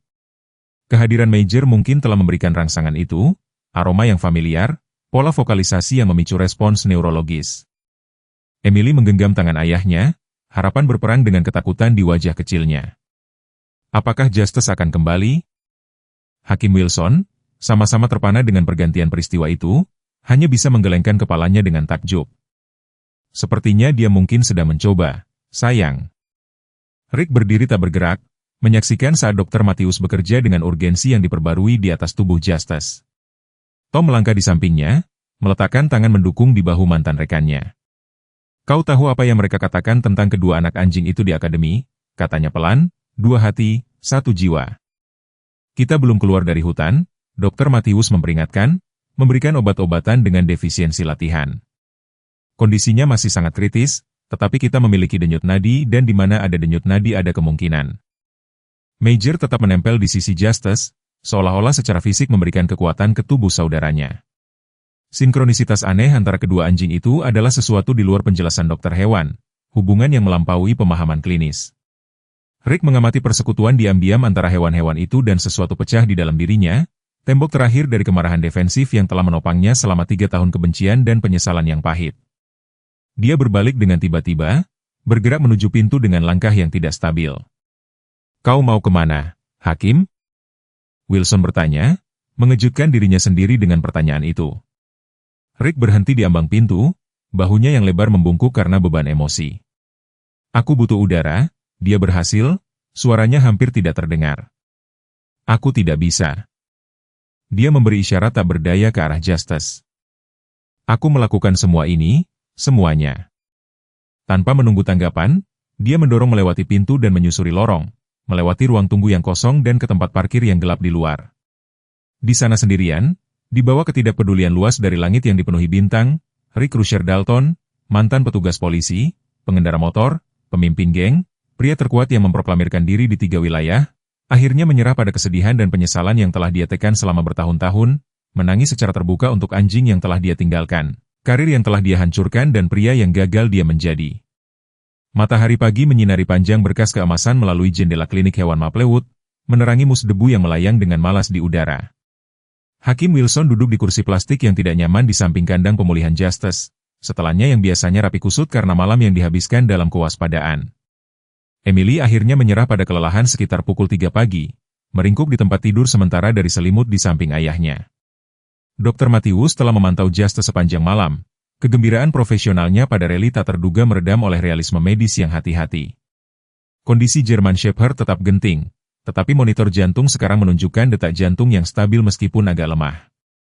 Tom Williams dengan enggan berangkat sekitar fajar, dipanggil ke shiftnya di Departemen Kepolisian Riverdale, tetapi dia telah meninggalkan Major di klinik setelah Dr. Matthews menyarankan bahwa kehadiran saudara itu tampaknya memiliki efek positif pada tanda-tanda vital Justus.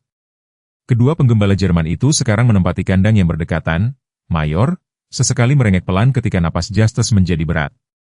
Rick belum kembali. Setelah keberangkatannya yang tiba-tiba malam sebelumnya, sepeda motornya tetap berada di tempat parkir klinik, tetapi pria itu sendiri telah menghilang. Hakim Wilson merasa dirinya tiba-tiba khawatir tentang keberadaan pengendara motor itu, sentimen yang akan menjadi tak terpikirkan 24 jam sebelumnya. Dr. Matthews memasuki ruang pemulihan, membawa papan klip di tangan, kelelahan tampak jelas dalam bayangan di bawah matanya.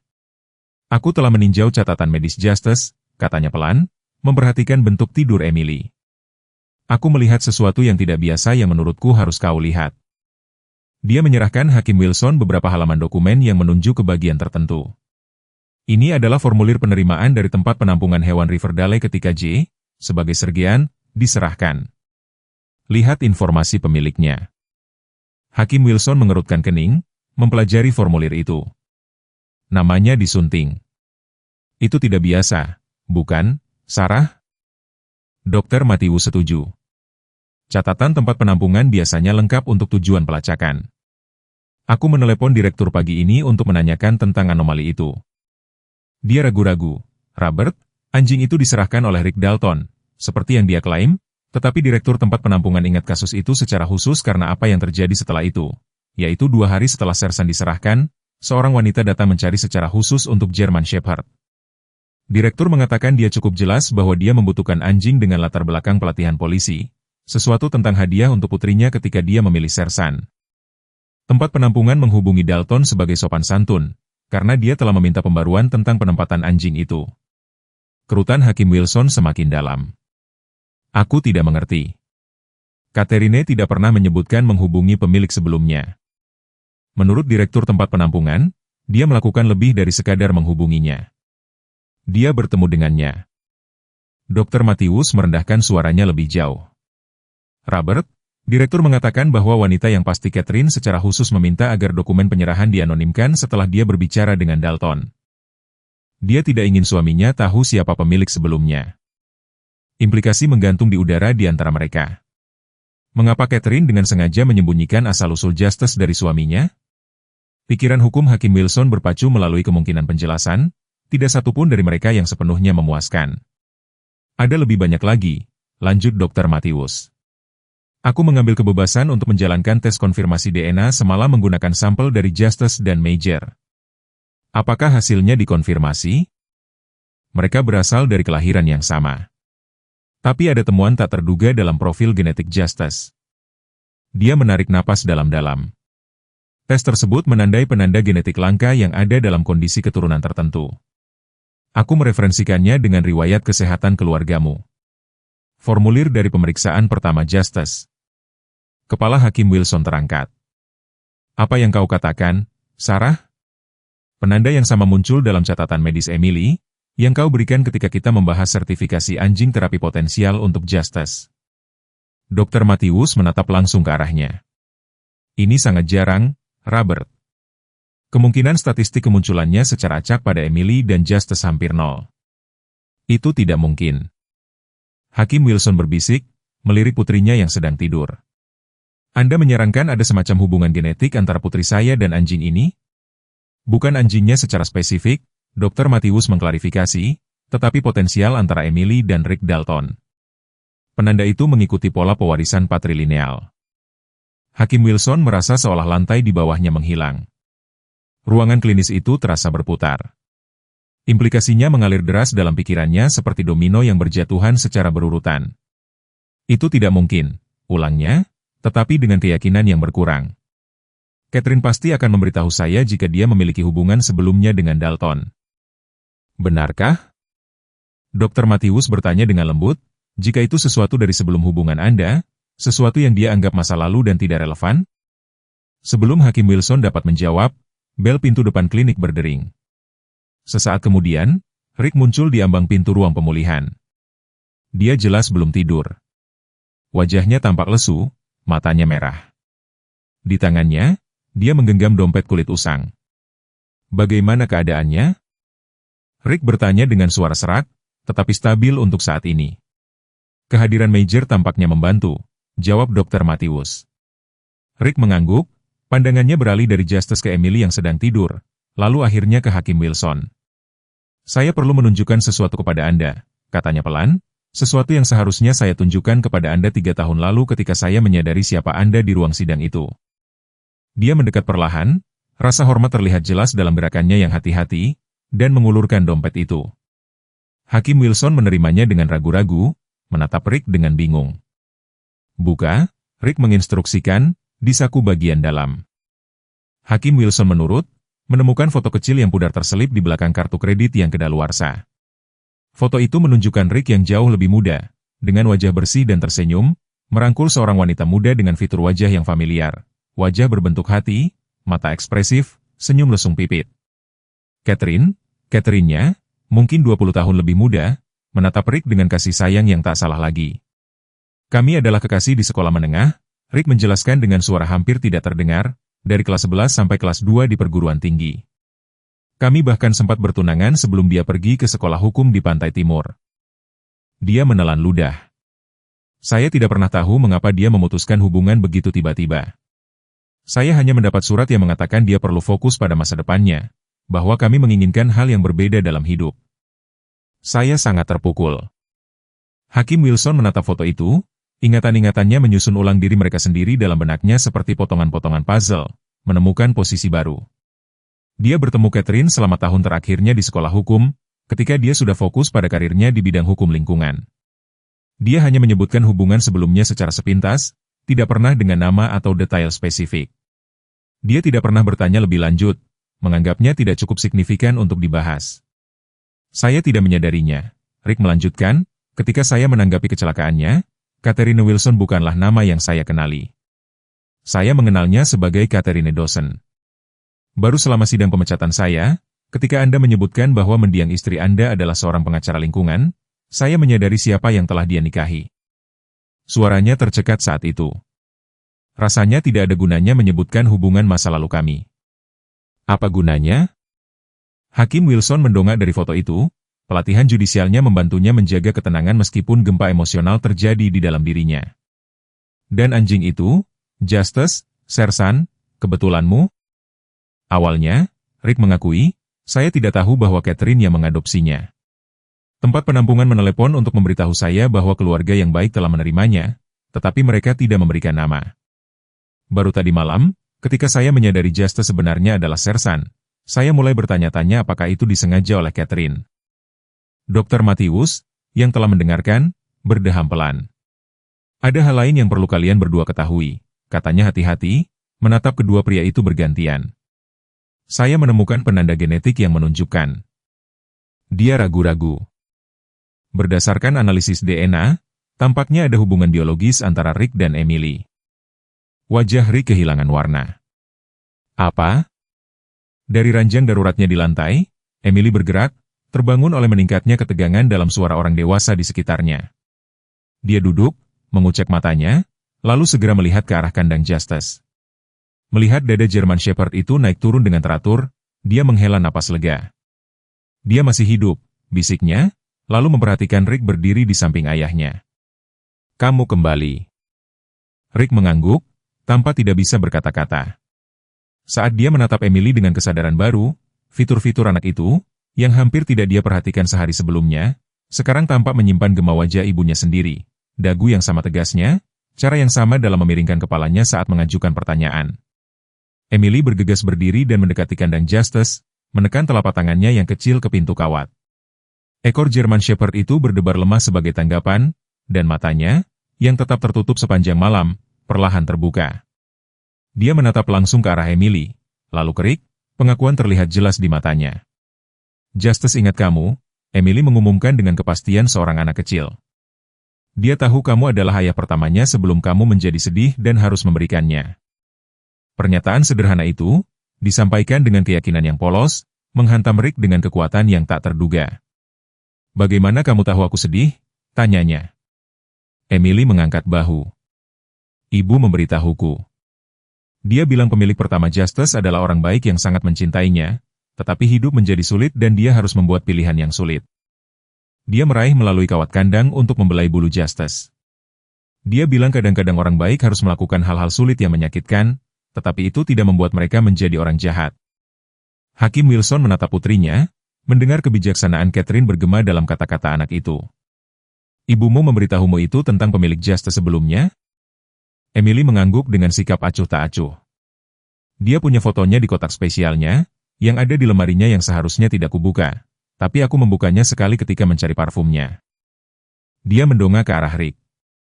Itu kamu, tapi kamu tidak punya janggut. Ibu bilang kamu sangat berani dan sangat baik, dan itu sebabnya Justus adalah anjing yang baik, karena kamu mengajarinya untuk menjadi berani dan baik juga. Ruang pemulihan menjadi sunyi saat wahyu ini menyelimuti orang dewasa. Justus merintih pelan dari kandangnya, pandangannya beralih antara Rick dan Emily, seolah memahami sifat penting dari apa yang sedang terjadi. Dr. Matthews, yang selalu praktis, berdeham.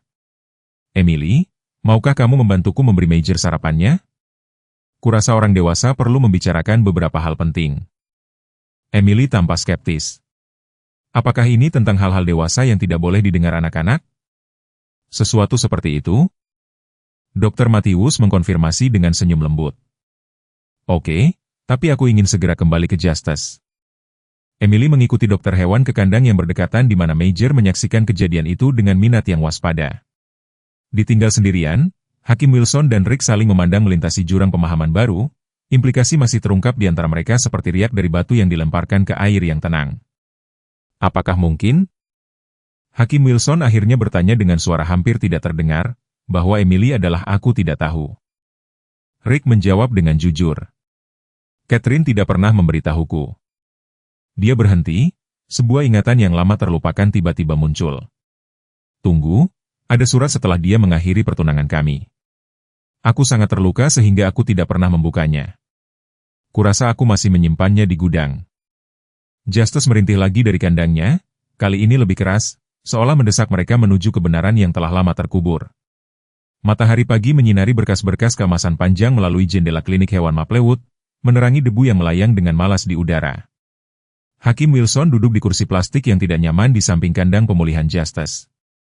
Setelan jasnya yang biasanya rapi kusut karena malam yang dihabiskan dalam keadaan waspada. Emily akhirnya menyerah pada kelelahan sekitar pukul 3 pagi, meringkuk di ranjang darurat dari selimut di samping ayahnya.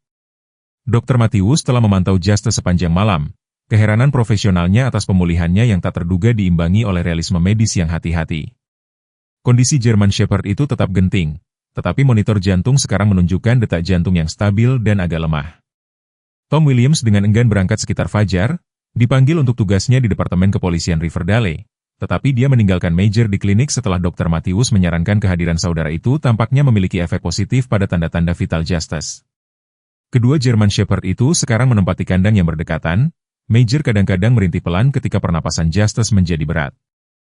Rick belum kembali. Setelah kepergiannya yang tiba-tiba malam sebelumnya, sepeda motornya tetap berada di tempat parkir klinik, tetapi pria itu sendiri telah menghilang. Hakim Wilson merasa dirinya tiba-tiba khawatir tentang keberadaan pengendara sepeda itu, sebuah sentimen yang tidak terpikirkan 24 jam sebelumnya. Dr. Matthews memasuki ruang pemulihan, membawa papan klip di tangannya dan kelelahan terlihat jelas di bawah matanya. Saya telah meninjau catatan medis Justus, katanya pelan, memperhatikan Emily yang sedang tidur. Saya melihat sesuatu yang tidak biasa yang menurut saya harus Anda lihat. Dia menyerahkan beberapa halaman dokumen kepada Hakim Wilson, menunjuk ke bagian tertentu. Ini adalah formulir pendaftaran dari tempat penampungan hewan Riverdale ketika Justus, saat itu Sersan, diserahkan.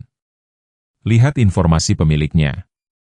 Hakim Wilson mengerutkan kening, mempelajari formulir itu. Namanya disunting. Itu tidak biasa, bukan? Sangat, Dr. Matthews setuju. Catatan tempat penampungan biasanya lengkap untuk tujuan pelacakan. Saya menelepon direktur pagi ini untuk bertanya tentang anomali itu. Dia ragu-ragu. Robert, anjing itu diserahkan oleh Rick Dalton, seperti yang dia klaim, tetapi direktur tempat penampungan ingat kasus itu secara khusus karena apa yang terjadi setelahnya. Yaitu, 2 hari setelah Sersan diserahkan, seorang wanita datang mencari German Shepherd secara khusus. Direktur mengatakan dia cukup jelas bahwa dia membutuhkan anjing dengan latar belakang pelatihan polisi, sesuatu tentang hadiah untuk putrinya. Ketika dia memilih Sersan, tempat penampungan menghubungi Dalton sebagai sopan santun, karena dia telah meminta pembaruan tentang penempatan anjing itu. Kerutan Hakim Wilson semakin dalam. Saya tidak mengerti. Catherine tidak pernah menyebutkan menghubungi pemilik sebelumnya. Menurut direktur tempat penampungan, dia melakukan lebih dari sekadar menghubunginya. Dia bertemu dengannya. Dr. Matthews merendahkan suaranya lebih jauh. Robert, direktur mengatakan bahwa wanita itu, yang pasti Catherine, secara khusus meminta agar dokumen penyerahan dianonimkan setelah dia berbicara dengan Dalton. Dia tidak ingin suaminya tahu siapa pemilik sebelumnya. Implikasinya menggantung di udara di antara mereka. Mengapa Catherine dengan sengaja menyembunyikan asal-usul Justus dari suaminya? Pikiran judisial Hakim Wilson berpacu melalui kemungkinan penjelasan, tidak satupun dari mereka yang sepenuhnya memuaskan. Ada lagi, Dr. Matthews melanjutkan. Saya mengambil kebebasan untuk menjalankan tes konfirmasi DNA semalam menggunakan sampel dari Justus dan Major. Hasilnya mengkonfirmasi mereka dari sampah yang sama, tetapi ada temuan tak terduga dalam profil genetik Justus. Dia menarik napas dalam-dalam. Tes itu menandai penanda genetik langka yang hadir dalam kondisi keturunan tertentu. Saya merujuk silang dengan formulir riwayat medis keluarga Anda dari pemeriksaan pertama Justus. Kepala Hakim Wilson tersentak. Apa yang kamu katakan, Sarah? Penanda yang sama muncul dalam catatan medis Emily yang Anda berikan, ketika kita membahas potensi sertifikasi anjing terapi untuk Justus, Dr. Matthews menatap langsung ke arahnya. Ini sangat jarang, Robert. Kemungkinan statistik kemunculannya secara acak pada Emily dan Justus hampir nol. Itu tidak mungkin, bisik Hakim Wilson, melirik putrinya yang sedang tidur. Anda menyarankan ada semacam hubungan genetik antara putri saya dan anjing ini? Bukan anjingnya secara spesifik, Dr. Matthews mengklarifikasi, tetapi potensial antara Emily dan Rick Dalton. Penanda itu mengikuti pola pewarisan patrilineal. Hakim Wilson merasa seolah lantai di bawahnya menghilang. Ruangan klinis itu terasa berputar. Implikasinya mengalir deras dalam pikirannya seperti domino yang berjatuhan secara berurutan. Itu tidak mungkin, ulangnya, tetapi dengan keyakinan yang berkurang. Catherine pasti akan memberitahu saya jika dia memiliki hubungan sebelumnya dengan Dalton. Benarkah? Dr. Matthews bertanya dengan lembut, jika itu sesuatu dari sebelum hubungan Anda, sesuatu yang dia anggap masa lalu dan tidak relevan? Sebelum Hakim Wilson dapat menjawab, bel pintu depan klinik berdering. Sesaat kemudian, Rick muncul di ambang pintu ruang pemulihan. Dia jelas belum tidur. Wajahnya tampak lesu, matanya merah. Di tangannya, dia menggenggam dompet kulit usang. Bagaimana keadaannya? Rick bertanya dengan suara serak, tetapi stabil untuk saat ini. Dr. Matthews menjawab, kehadiran Major tampaknya membantu. Rick mengangguk, pandangannya beralih dari Justus ke Emily yang sedang tidur, lalu akhirnya ke Hakim Wilson. "Saya perlu menunjukkan sesuatu kepada Anda," katanya pelan, "sesuatu yang seharusnya saya tunjukkan kepada Anda 3 tahun lalu ketika saya menyadari siapa Anda di ruang sidang itu." Dia mendekat perlahan, rasa hormat terlihat jelas dalam gerakannya yang hati-hati, dan mengulurkan dompet itu. Hakim Wilson menerimanya dengan ragu-ragu, menatap Rick dengan bingung. "Buka," Rick menginstruksikan, "di saku bagian dalam." Hakim Wilson menurut, menemukan foto kecil yang pudar terselip di belakang kartu kredit yang kedaluarsa. Foto itu menunjukkan Rick yang jauh lebih muda, dengan wajah bersih dan tersenyum, merangkul seorang wanita muda dengan fitur wajah yang familiar, wajah berbentuk hati, mata ekspresif, senyum lesung pipit. Catherine-nya, mungkin 20 tahun lebih muda, menatap Rick dengan kasih sayang yang tak salah lagi. "Kami adalah kekasih di sekolah menengah," Rick menjelaskan dengan suara hampir tidak terdengar, "dari kelas 11 sampai kelas 2 di perguruan tinggi. Kami bahkan sempat bertunangan sebelum dia pergi ke sekolah hukum di pantai timur." Dia menelan ludah. "Saya tidak pernah tahu mengapa dia memutuskan hubungan begitu tiba-tiba. Saya hanya mendapat surat yang mengatakan dia perlu fokus pada masa depannya, bahwa kami menginginkan hal yang berbeda dalam hidup. Saya sangat terpukul." Hakim Wilson menatap foto itu, ingatan-ingatannya menyusun ulang diri mereka sendiri dalam benaknya seperti potongan-potongan puzzle, menemukan posisi baru. Dia bertemu Catherine selama tahun terakhirnya di sekolah hukum, ketika dia sudah fokus pada karirnya di bidang hukum lingkungan. Dia hanya menyebutkan hubungan sebelumnya secara sepintas, tidak pernah dengan nama atau detail spesifik. Dia tidak pernah bertanya lebih lanjut, menganggapnya tidak cukup signifikan untuk dibahas. "Saya tidak menyadarinya," Rick melanjutkan, "ketika saya menanggapi kecelakaannya, Catherine Wilson bukanlah nama yang saya kenali. Saya mengenalnya sebagai Catherine Dawson. Baru selama sidang pemecatan saya, ketika Anda menyebutkan bahwa mendiang istri Anda adalah seorang pengacara lingkungan, saya menyadari siapa yang telah dia nikahi." Suaranya tercekat saat itu. "Rasanya tidak ada gunanya menyebutkan hubungan masa lalu kami." "Apa gunanya?"